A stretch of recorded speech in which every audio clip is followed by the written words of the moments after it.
everyone, it's Kay.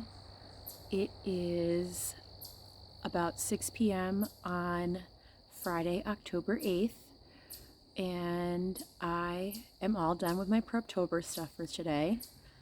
Today I started plot, and today's exercise was kind of a basic overview of, what I anticipated the beginning of my plot to be, the midpoint, the climax, and any obstacles that my characters might face in the process. So, as I previously mentioned, I have already plotted the entire series of this project that I'm hoping to be working on, and I have actually had a draft of this going for a while too. So I'm kind of taking my old draft and hoping to add on mostly Cole's point of view for a while until they kind of meet at the same point. This story idea has been kicking around for a while ago, like when Enshrine was still pretty new. I entered a breakthrough authors contest and I wrote this as my entry, and I didn't get to the final round, and I'll be honest, it was because it was kind of boring, because I started while Cole and Raya were on their home planet still, and eventually the goal was going to lead up to them being separated on Earth, but I figured it would be much more exciting and mysterious if we just started on Earth instead, and then eventually figured out that they're aliens and go from there. So I feel like I talked about the beginning of the story for a while now, so I won't really go into that, but there is going to become a point where Cole and Raya are going to finally see each other again for the first time in, I haven't decided if it's weeks or months. She's not going to remember anyway. But instead of being, happy to see her, he, avoids her, and he keeps on, denying, I don't know who you are, you're confusing me with someone else. And eventually she's going to start having these visions, and he's in them. So the midpoint is really going to be her confronting him and trying to figure out who he is to her. And I think, he's going to be dealing with, why he's avoiding her. There's a reason why he's avoiding her. While she's dealing with that, there's also rules that she has to follow for the group home that she lives in, and not being compliant could have consequences for her as well. I don't want to spoil the ending, so I won't talk about the climax or anything that's supposed to happen at the end of the book, but just know that I have it all set and ready to go. Recently, I did a video about freelancing on Upwork, and I kind of talked about my experiences and how the site worked, and at the time I had made a comment about how it was good money, and I, was thinking about doing it again, but I didn't want to get sucked in just to have somebody cancel a project on me again. Well, I've been going through this issue lately where, I love being indie and I love writing my own stuff, and I don't want to stop doing that. But I feel like I do a lot of work, and I know it takes time to see results, but I'm just not seeing them right now.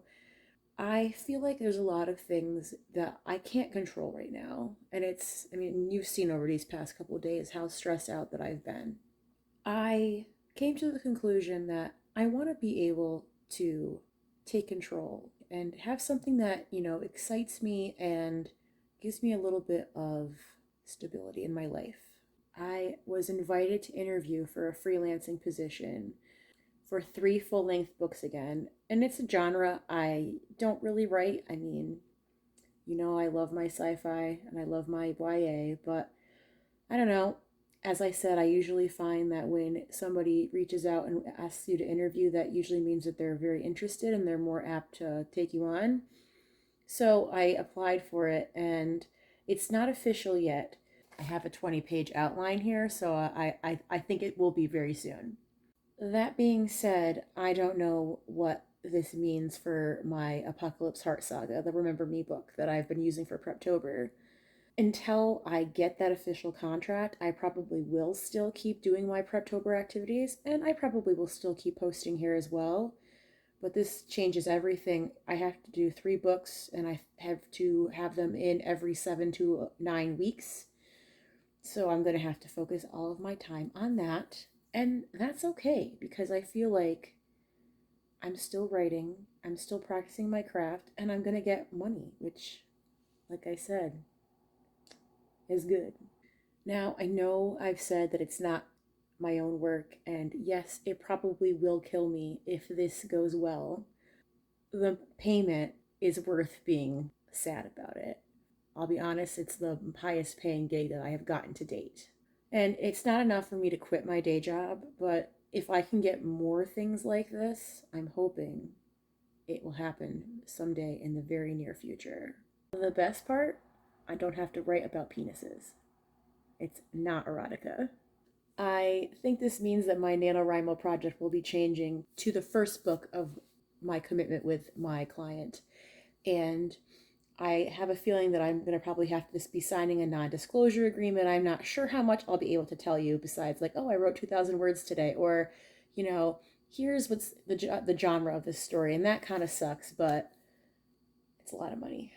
Thank you to everybody who has subscribed and has followed my journey so far. Again, I still hope that we'll be doing some sort of content during the month of November and maybe even October too, because I think I'll be starting on this pretty much immediately as soon as that contract comes through. There is a time difference again, although it's like the closest time difference I've had yet. It's like Europe instead of elsewhere. Well, yeah, that's kind of what's going on with me. I will say it's really exciting to be excited about something. And as I already said, I'm hoping it's the beginning of great new writing things for me. On that note, I'm going to leave you. I will see you tomorrow. Bye.